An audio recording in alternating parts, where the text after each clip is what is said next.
These next 45 days are going to be packed with violence. Hell yeah. There's going to be bloodshed irregardless. The United States is a violent country, and we are the largest all-black international coalition militia on the planet. So I'm about an hour outside Atlanta in the countryside on my way to meet some members of an organisation called the 3 Percenters. And their leader out here is a guy called Chris Hill. And all I know about him is that he's a former soldier and he goes by the code name General Blood Agent. How you doing? Nice to meet you. Nice to meet you. 3 Percenters make the disputed claim that just 3% of American colonists fought the British in the Revolution. They're described by civil rights groups as far-right, anti-government white supremacists, something Chris has invited us here to deny. So today we're going to be going to the woods. We're going to be working on pistol drills, rifle drills. What are you training for? People may try to come and take what you got. So we want to be able to protect what we have, or to move and make contact with the threats and take out the bad guys. Precisely who the enemy is ranges from Black Lives Matter and anti-fascists to any Democrat who wants gun control. Lord knows what's going to happen November 4th if, when people wake up and Donald Trump has been elected president, the left is going to absolutely lose their minds. Cities are going to burn. And what happens if it goes the other way? I hope the silent majority would rise up and stand against a Biden presidency, especially if there's an allegation of fraud. If on election night there's no clear result and neither Trump nor Biden concedes, these militias are expecting to be out on the streets, and you can see how things might go wrong. I want to correct the myths and misconceptions about what 3 Percenters and what 3% militia is really all about. The myths being what?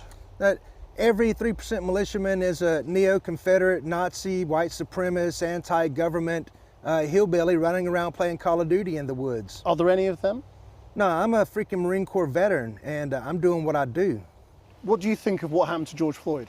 In my opinion, the officers should not be charged with murder and should not be imprisoned for that.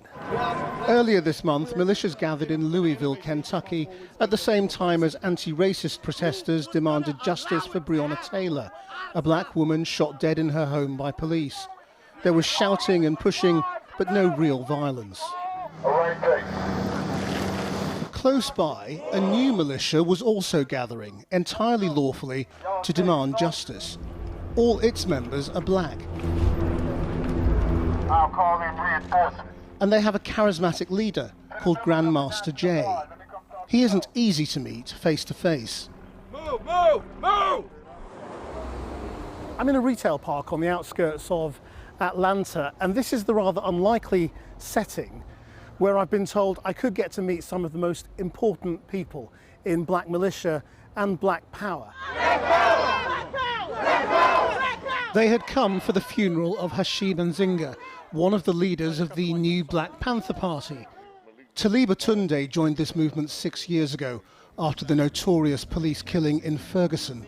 I got into this when I saw Mike Brown get killed, and they left him laying in the middle of the street for 6 minutes straight and didn't cover his body up. And right then I saw that, I said that could have been me, that could have been my friend. I actually cried. And I saw Hashim Nzinga in Ferguson, and that's why I'm here at his funeral today, because this man is the one that changed my life and made me sign up for the new Black Panther Party.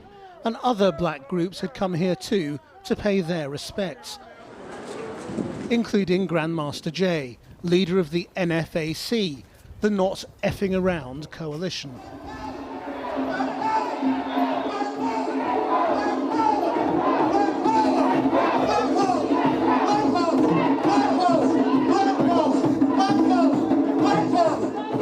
We embody everything of the almighty Black Panthers, today and the past, but we're something else. We are the period at the end of your sentence. Grandmaster Jay, hello. I'm Krishnan Gurumurthy from British Television, Channel 4. What is your goal? The protection of the black race, the policing of the black race, the education of weapons of the black race. We want a seat at the table in the UN too. We want to have someone that gets upset when one of us is brutalized. We don't want prayers, and we want another country, even if it's one that we build. Do you think that the anti-racist protest, the Black Lives Matter movement, do you think that is a sort of a naive way to try and bring about change? I would not say it's naive. I would say that it satisfies the definition of insanity, doing the same thing over and over again and expecting a different result. And they can continue to do what they want to do. They haven't achieved anything yet. If they had, we wouldn't exist. Do you think African Americans should be arming themselves now? There are 432 million guns in this country right now. That means there's more guns here than there are people. Should they be arming themselves? They've already armed themselves. The question then becomes, how do we equalize the playing field? Then we too have armed ourselves. We're meeting power with power.